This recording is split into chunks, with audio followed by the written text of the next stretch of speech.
काय शब्द कॅप्चर करून आपले आपण काय म्हणतो. वरत तू हे काय खाल्लं आता? मॅगी.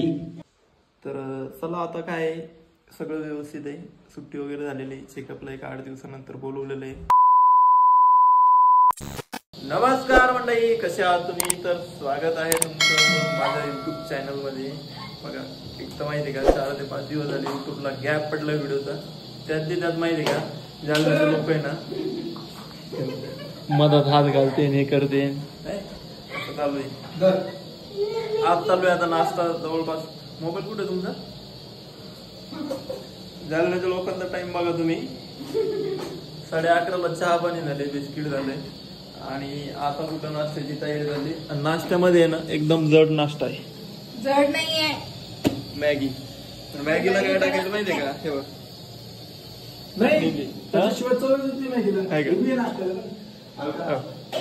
आणि कांदा टाकला त्याला. अजून काय टाकलं? टमाटे. बघा ही मॅगी अशी. आता मला तर नाही माहिती, मी डायरेक्ट कसं करत असतो. झालं त्याच्यामध्ये मीठ टाकतो थोडं. मॅगीची तर सांगा, नक्की बनवा. खायला मला खूप आवडते मॅगी, पण मी जास्त खात नाही. कोणामुळे तिथून खाईल आणि लहान लेकरांना मॅगी देत नसते. First time. काय चालू आहे तुझं? काय चालू आहे? हा हाय का सगळं? हाय का? कोल्डी खातो? मॅगी काय? याला काय म्हणते? मॅगी. हा काय म्हणते वाटत? थांब. ते बघ कोल्डीच खायचं. काय म्हणते याला? शब्द नाही वळत. तर आता लवकरच एक तुम्हाला मोठा एवढा भयंकर धप्पा बघायला भेटणार. धप्पा कसं आहे माहितीये का? जालन्याचे सगळे लोक आहेत ना ते कुठं सर्वे करू शकत नाही. त्यांना ना सिटी जमणार आहे, ना खेडेगाव जमणार आहे, ना कुठलीच गोष्ट जर असली ना तुझं नीट येणार राहू शकत नाही. काही ना काही प्रॉब्लेम नुसते वाढवत ठेवते. आता विषय असा झाला, जिथं काम करत होता तिथं नीट काम केलं नाही.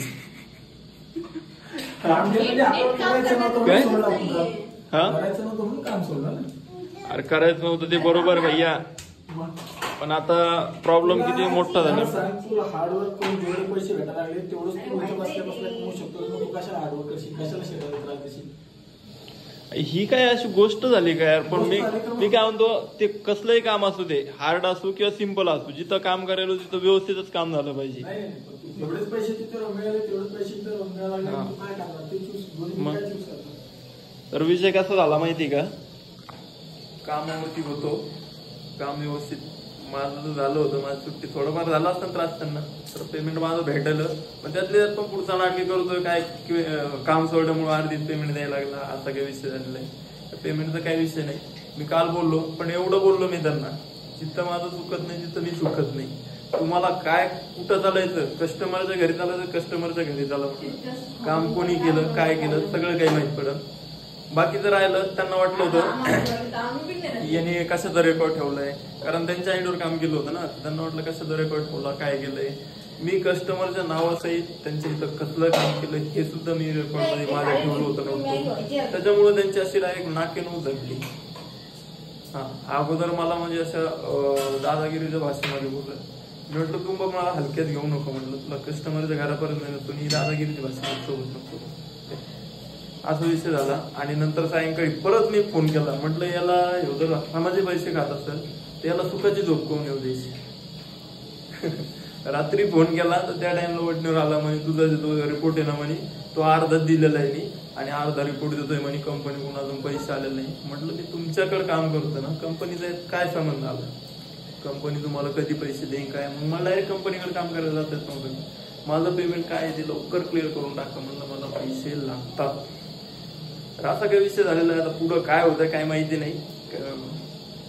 11,000 रुपये पेमेंट आहे, त्यातले मला फक्त 6,000 रुपये दिलो. मी काही घेतले नाही. मला म्हणे एवढं जेवढं क्लिअर आहे तेवढं टाकतो. म्हटलं तो 1 रुपया टाकू नका, पूर्ण क्लिअर करा आणि मगच मला पेमेंट टाका. आणि इथं आता सगळी भानगड झालेली. गॅसची टाकी संपली. ही छोटी गॅसची टाकी आणली, ती संपून जाईल काही वेळेत नाही का? मग किती दिवस जाणार आहे ती? 10 दिवस. 10 दिन के बाद क्या करना? दगड़ खाता के दगड़ माती. माती. मग तोपर्यंत हाड.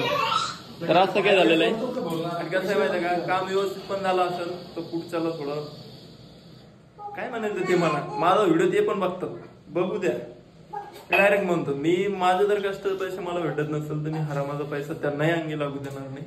बघू द्या, माझे व्हिडिओ बघतात, बघा. पण जिथं सत्यानं आपण लढतो तिथं लढतो, जिथं आपलं चुकत नाही तिथं आपण झुकत नाही, आणि जिथं चुकतं ना तिथं आपली पाय धरायची पण तयारी. चूक केली ना मग त्याचे आपल्याला ते ऍक्सेप्ट पण करावं लागेल. बरोबर शब्द कॅप्चर करून टाकले आपण. काय परत तू हे काय खाल्लं आता? मॅगी. पहिल्यांदा खाल्ली तू? नाही तू काय खात होता? शेवळ्या आहे ना? काही ते शेवळ्याच नाही आता.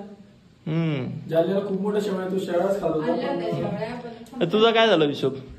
तुझं काय झालं हिशोब? बघू ना आज बघायचं.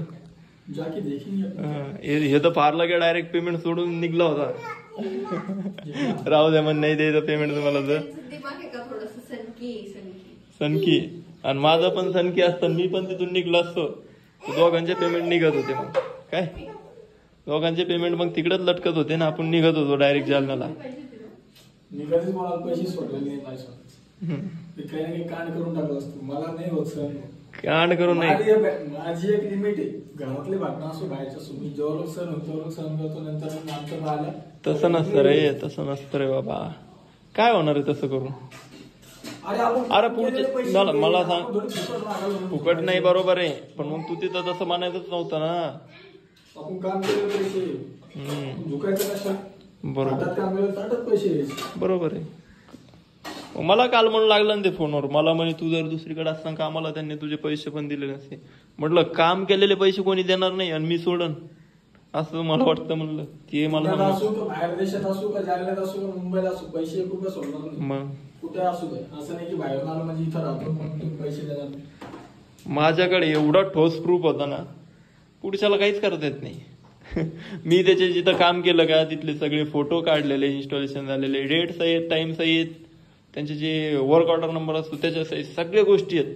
कोणत्या बाजून चालले तर आपणच. हा, आणि राहिला विषय त्यातली त्यात मी माहितीये का, नोट करून पण ठेवलेले आहे. नोट मध्ये पूर्ण कस्टमरचं नाव, कधी काम केलं, डेट सहित दिलेलं आहे. त्याच्यामुळे त्यांच्या अशा आता, आणि पैसा आपल्याला भेटणार एवढं मला पक्क माहिती. तर चला आता मॅगी पण झाली ना, आता काय चहाच्या भगुण्यात काय चालू आहे? वरची मॅगी. अच्छा, तर चला आता थोड्या वेळात तुम्हाला भेटतो, नाश्ता वगैरे करून घेतो. विषय असा आहे ना, आता सकाळपासून लाईट गेली, मोबाईलमध्ये चार्जिंग कमी आहे, तर व्हिडिओ पण टाकायचा आहे, कारण की खूप गॅप पडत चाललाय, खूप खूप खूप काहीच समजत नाही. आणि राहिलं तुम्ही बोलत होतात की ओमदादाच्या जे दुखलंय ते काय झालंय त्याचं खरं कारण तुम्ही तरी सांगा, असं काही कमेंट येत होतं. तर सांगतो तुम्हाला काय झालं होतं. कसं सोशल वर्क जास्त आहे त्याचा, आणि डेली जे आहे ना तो मोबाईल जास्त यूज करतो, त्यामुळे जरा त्याच्या मेंदूवरती ताण आल्यासारखं झालंय. तर ते होतं कधी कधी, म्हणजे अँझायटी अटॅक म्हणतात त्याला. तर हा काही काळापुरताच मर्यादित असतो, तर तेवढ्या टाइमापुरतं तर खूप घाबरलं होतं सगळेजण. मला तर ते जेव्हा ॲडमिट केलंय त्यानंतर माहिती पडलंय, कारण की मी इकडे असतो रूमला, आणि ते जास्त दूर पण नाही, 300-400 मीटरवर. पण एवढं गडबडीत कोण सांगणार ना, कारण आता त्यांना दवाखान्यात येणार का मला फोन करणार. तर सुदर्शन दादा होता, रवी दादा होता, बाकीचे ओमदादाचे आई वडील होते घरी, तर त्यांनी सगळ्यांनी मिळून हॉस्पिटलला नेले. त्याच्यानंतर ॲडमिट झाल्याच्या नंतर मला सुदर्शन दादांना कॉल केला, सगळं शांत झाल्याच्या नंतर, की ये म्हणे इकडे, दादाला ॲडमिट केलंय म्हणे. मी पण असं घाबरून गेलो की यार नेमकं अचानक काय झालं असं ना, असं की ॲडमिट करावं लागलं डायरेक्ट.